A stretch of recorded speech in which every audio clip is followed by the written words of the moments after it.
पाणी भरायला निघालेल्या गवळणी हंडे बाजूला ठेवले, मटके बाजूला ठेवले आणि सगळ्या गवळणी यशोदा माईला विचारतात, मा मैया कारथ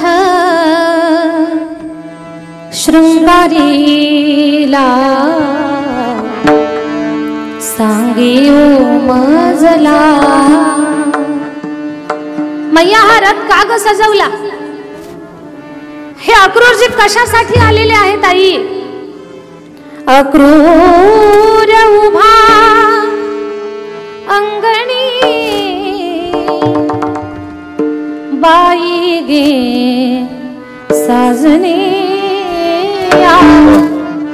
नंदाच्या अंगणी मिळाल्या गवळणी. का रथ सजलाय? सांग माई मैया. यशोदा माईनं सांगितलं, अक्रूरजी कन्हैयाला घ्यायला आले. कृष्ण तर गोकुळाचा प्राण आहेत. सगळ्या गवळणी अक्रूरजीला हात जोडतात. अक्रूरजी, गवळणी हात जोडत होत्या, अक्रूरजी आमच्या कन्हैयाला घेऊन जाऊ नका, कृष्ण आमचा प्राण आहे. आम्ही आजपर्यंत कमवलेलं धन गोधन जे काही आमच्याकडे आहे ते सगळं तुम्हाला देतो, आमच्या कन्हैयाला घेऊन जाऊ नका. वृंदावनीच्या सकल जनांचे देवडे जीवदान कृपा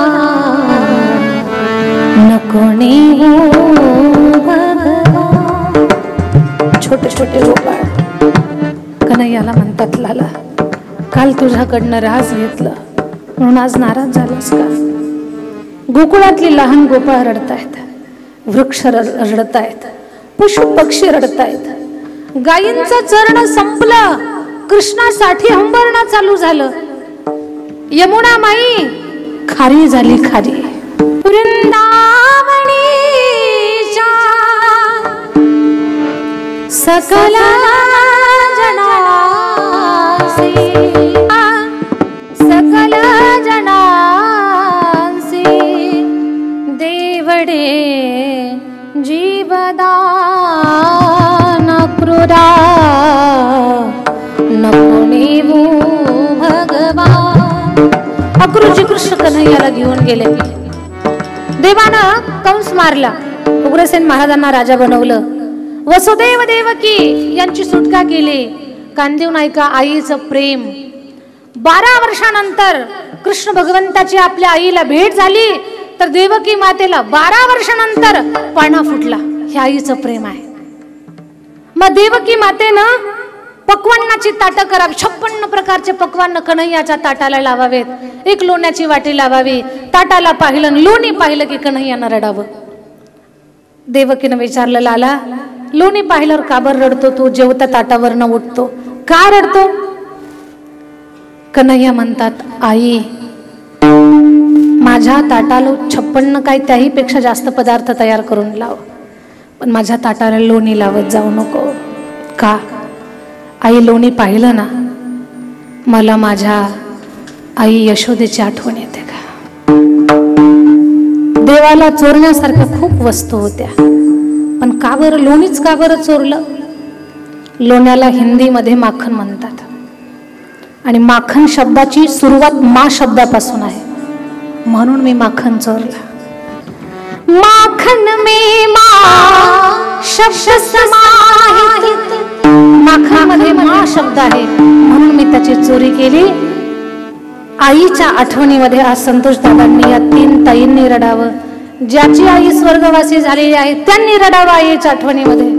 नवल नाही जगाचा बाप सुद्धा रडतो. का? ते रडणं तिच्या प्रेमाची आठवण घेऊन येणारं असतं. तिच्या प्रेमाची आठवण आपल्याला देणारं असतं की आपल्या आईने आपल्यासाठी काय केलं नाही. रात्रंदिवस जिचा श्वास रात्रंदिवस आपल्या कल्याणासाठी, रात्रंदिवस जिचा श्वास आपल्यासाठी विचार करतोय, आपल्या कल्याणाचा विचार करतोय, ती आपली आई आहे. लेकुराचे हित वाही माऊलीचे चित्त, आईसारखं प्रेम करणारं कोणी नाही. ऐसी कळवळ्याची जाती करी लाभावीन प्रीती. प्रत्येक पात्राला स्वार्थाची झालर लागलेली आहे, पण ज्या पात्राला अजून स्वार्थाची झालर लागलेली नाहीये, निस्वार्थ जिचं प्रेम आहे, जे प्रेम देवाला सुद्धा करायला जमत नाही, असं प्रेम जिला आपल्यावरती करता येतं तिला आपली आई म्हणतात. ऐसी कळवळ्याची जाती करी लाभावीन प्रीती. पोटी भार वाहे त्याचे सर्वस्व ही साहे. आई आपल्या लेकराचं खूप सहन करते. काही गोष्टी मला सांगायच्यात तुम्हाला.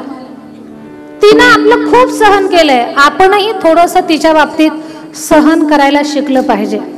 श्रद्धेय पाचपोर बाबांची काही वाक्य एवढी सुंदर आहेत ना, तशी तर सगळीच सुंदर आहेत, पण त्यात मनाला स्पर्श केलेली सांगते.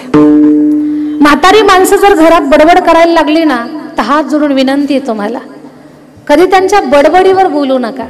खूप बडबड करता तुम्ही म्हणू नका असं. का बरं? जेव्हा आपण लहान होतो ना, तेव्हा आपण सुद्धा निरर्थक बडबड करत होतो. गावच्या जत्रेला आपले आजोबा खांद्यावर टाकून घेऊन गेले होते आपल्याला.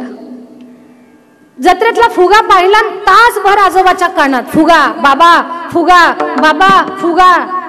जर तासभर त्यांनी फुगा फुगा ही बडबड आपली ऐकली असेल, तर म्हातारपणी त्यांची बडबड आपण ऐकलीच पाहिजे. म्हातारी माणसं रात्रीच्या वेळेला झोप लागत नाही, घर घर घर घर घोरतात.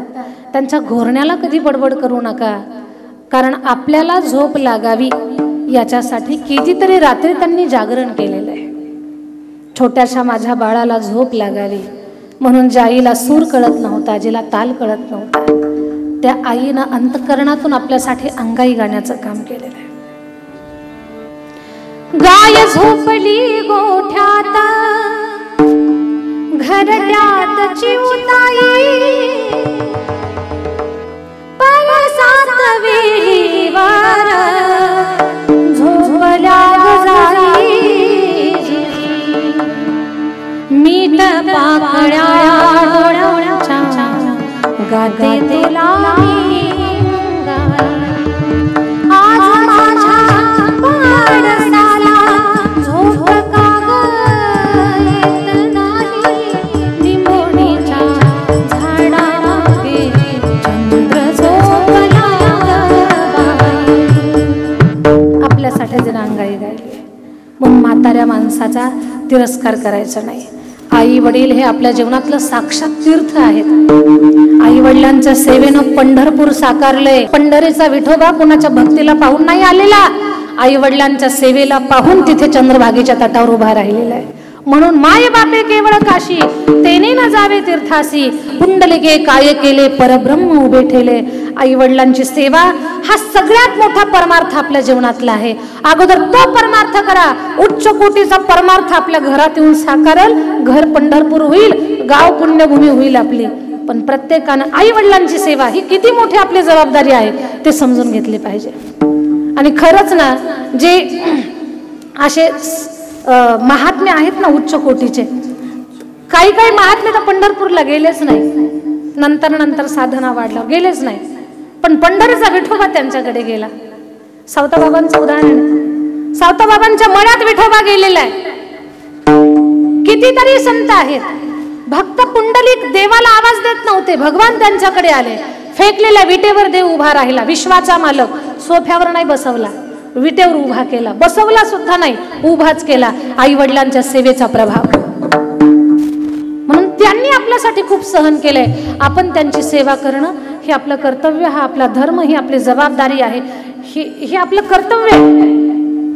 आणि आई वडिलांची सेवा करणाऱ्याला कधीच कुठल्या गोष्टीची कमतरता पडत नसते. लोक म्हणतात हे फक्त आम्ही ऐकतो, पण हे जेव्हा वास्तवात आपण जगू ना, तेव्हा प्रत्यक्षात आपल्याला अनुभव येईल की आई वडिलांची सेवा करणाऱ्याला कुठल्याही गोष्टीची काही कमी पडत नाही. सगळं ऐश्वर्य तिथे येऊन नांदत असतं आई वडिलांच्या सेवेचं फळ. म्हणून पोटी भार वाहे त्याचे सर्वस्व ही साहे, तू का म्हणे माझे तुम्हा संतावरी ओझे.